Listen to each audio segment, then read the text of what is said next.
आजची कथा जिवंत विहीर. विश्वास नव्हता असा विषय निघाला होता. मित्रांच्या बोलण्यावरून ती गोष्ट मला कळाली. आमच्या गावात एक विहीर आहे पाटलांची. नवऱ्याशी भांडून एका बाईने त्या विहिरीत आपल्या 2 महिन्याच्या बाळासह जीव दिला. 3 दिवसांनी गावकऱ्यांना उग्रवासामुळे कळलं की त्या विहिरीत कोणतरी मेले. पोलिसांना कळवण्यात आलं. तिचे प्रेत विहिरीतून क्रेनने बाहेर काढण्यात आलं. तिचं प्रेत पांढरं शुभ्र पडलं होतं. अर्ध शरीर माशांनी खाल्लं होतं. डोळे तर नव्हतेच. पण सर्वात भयानक गोष्ट ही होती की तिने लहान 2 महिन्याच्या बाळाला काखेत ठेवून उडी मारली होती. ते बाळ अर्ध शरीरात तसंच तिच्या काखेतच होतं. तिच्या बोटांनी त्याला घट्ट पकडलं होतं. तिच्यावर अंतिम संस्कार झाले. विहीर साफ करण्यात आली, पण रात्री 2 नंतर तिथे वेगवेगळे ओरडण्याचे आवाज ऐकू येऊ लागले. विहिरीच्या वाटेने जाणारी काही माणसं हृदयाच्या झटक्याने मरू लागली, तर काही माणसं वेडी झाली. विहिरीवरची वाट बंद करण्यात आली. गावात पूजापाठ, बकराबळी सर्व उपाय झाले, पण विहिरीचं रहस्य उघडेनाच. दर अमावस्येच्या रात्री ती बाई त्या विहिरीत उडी मारते असं अभिदादांच्या मित्रांचं बोलणं होतं. आता त्या विहिरीवर कोणीच फिरकत नाही. विहिरीचा मालक आणि विहिरीच्या आजूबाजूला शेती असलेला शेतकरी पण नाही. सर्व ऐकून घेतल्यावर मी बोललो, मी असं काही नसतं रे. सुनील, तुला कसं ठाऊक? तुम्ही स्वतः त्या बाईला पाहिलंय का? सर्वांनी माना नकारार्थी हलवल्या. सुनील, अरे मग ती माणसं हृदयाच्या झटक्याने मेली कशी? वेडी झाली कशी?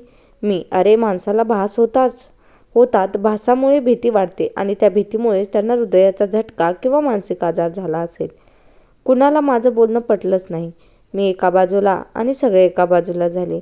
मी आव्हान दिलं की 3 दिवसानंतर अमावस्या येते. मी तिथे जाणारच आणि तुम्हाला चुकीचं ठरवणार. सर्वांनी मला सांगितलं, असं करू नको. अमावस्येचा दिवस आला. संध्याकाळपर्यंत घरातली कामं आटपून मी घराच्या अंगणात बसलो होतो. आजीला पाहिलं. ती पूर्ण घराला दहीभाताचं रिंगण घालत होती. आजी, काय करतेस? आजी, अरे आज अमावस्या, भूतं बाहेर पडतात. कुठल्या भूताची वाईट नजर आपल्या घरी पडू नये म्हणून रिंगण घालते. आजी, भूतं असतील तरी का गं? आजी, असतात बाळा, पण ह्या लाईटी आल्यापासून कमी झाली आहेत. तू आता कुठं लांब जाऊ नको, घरात टीव्ही बघत बस. हो. आजी गेली आणि अभिदादा आला. अभिदादा, आपण दोघं जाऊ. खरं ना, तुला भीती वाटत असेल तर राहू दे.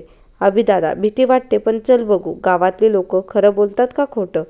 रात्री 12 नंतर आम्ही घरातल्यांच्या नजरा चुकून मोटरसायकलवरून त्या विहिरीजवळ गेलो. विहीर खूपच शांत वाटत होती, पण थंड हवेमुळे हलणाऱ्या झुडपांची कुजबूज चालू होती. रातकिडे आणि विहिरीतून पाण्याबाहेर आलेल्या बेडकांच्या आवाजाने त्या शांततेत वेगळं वातावरण निर्माण केलं होतं. विहीर पूर्ण भरली नव्हती.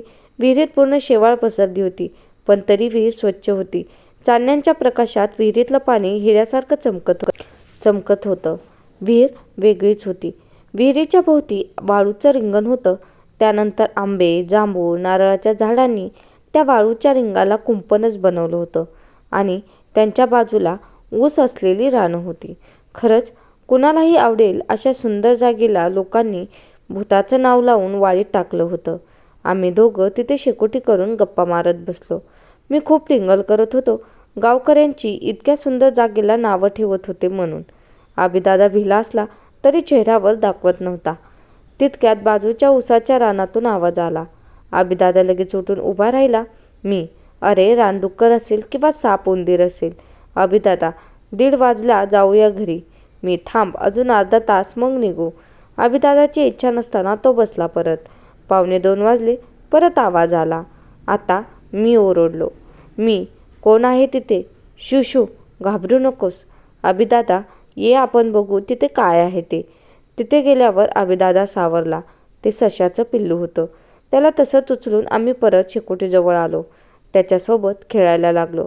अभिदादा, मी झोपतो जरा. बरं झोप, बाई आल्यावर उठवतो तुला. 2 वाजल्यात. त्या विहिरीवरच्या वातावरणाची जादू वाटत होती. मला पण झोप यायला लागली. मी त्या सश्याच्या पिल्लाला रानात सोडत होतो तेव्हाच माझ्या खांद्यावर थंड हात पडला. मी दुचकलो. आयुष्यात पहिल्यांदाच भीतीची जाणीव झाली. मागे फिरतोय तर कोणीच नव्हतं आणि अभिदादा झोपला होता. मला भास झाला असावा. परत त्या सश्याला सोडायला खाली बसलो. तोच माझ्या मागील बाजूच्या शेतातून कोणतरी पळत असल्याची चाहूल झाली. आता मात्र भीतीला सुरुवात झाली. हातपाय थरथर कापू लागले. मी ती चाहूल बघण्याचा प्रयत्न करतोय, तोवर विहिरीत काहीतरी पडल्याचा आवाज झाला. आता तर माझ्या हृदयाची धडधड वाढली होती. मी अभिदादाला उठवलं. अभिदादा उठ, 2 वाजले, जाऊया घरी. अभिदादा झोपेतच उठला आणि आम्ही मोटारसायकलवरून घरी आलो. घरी येऊन दादा झोपला.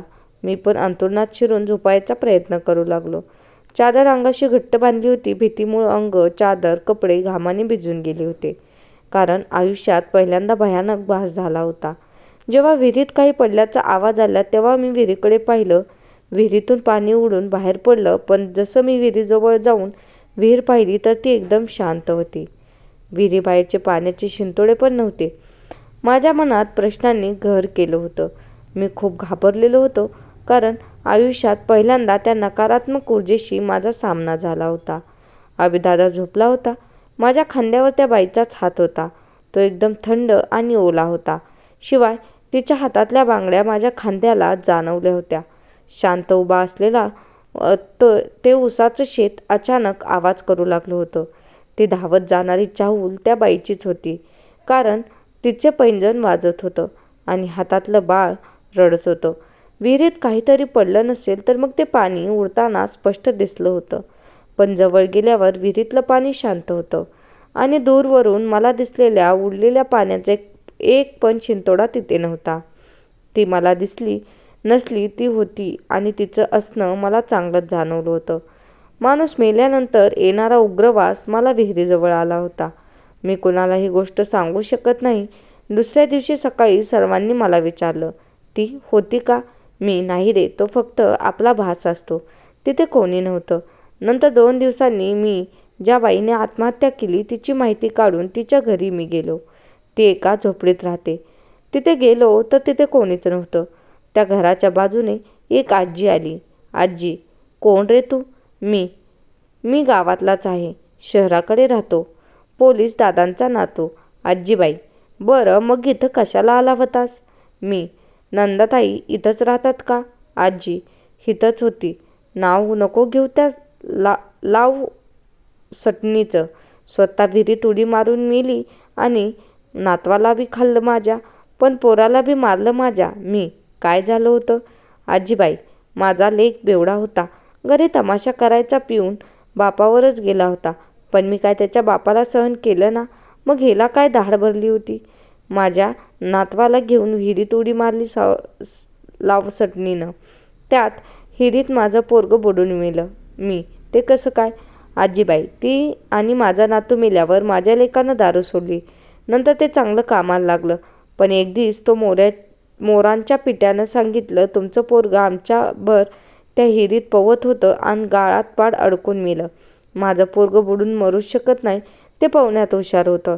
एकाला नदीला पूर आला होता तेव्हा आमच्या मोती कुत्राला गाळातून काढून वाचवलं होतं. आजीबाईचं बोलणं ऐकून मी निघून गेलो. पण मला एक कळलं नाही, जर त्रास देणारा नवरा मेला असेल तर मग तिची आत्मा का भटकत असेल. खूप माहिती काढल्यावर कळलं की जेव्हा नंदाताईचे अंतिम संस्कार झाले तेव्हा त्या लहान बाळाला वेगळ्या ठिकाणी पुरण्यात आलं. मला वाटतंय त्या मुलासाठीच नंदाताईची आत्मा फिरत असावी. काही दिवसांनी मी घरी मुंबईला आलो, पण मला त्या जिवंत विहिरीची स्वप्न पडतात. असं वाटतं मी त्या विहिरीत पडलोय आणि बिना डोळ्याच्या पांढऱ्या पडलेल्या अर्धवट माशांनी खाल्लेल्या अवस्थेत नंदाताई तशाच बाळाला काकेत घेऊन माझ्यासमोर उभ्या आहेत आणि मला जाग आल्यावर पूर्ण अंग भिजलेलं असायचं. हीच गोष्ट माझ्या आयुष्यावर छाप टाकून गेली. जर सकारात्मक ऊर्जा या निसर्गात असू शकते तर नकारात्मक ऊर्जा असणारच या निसर्गात.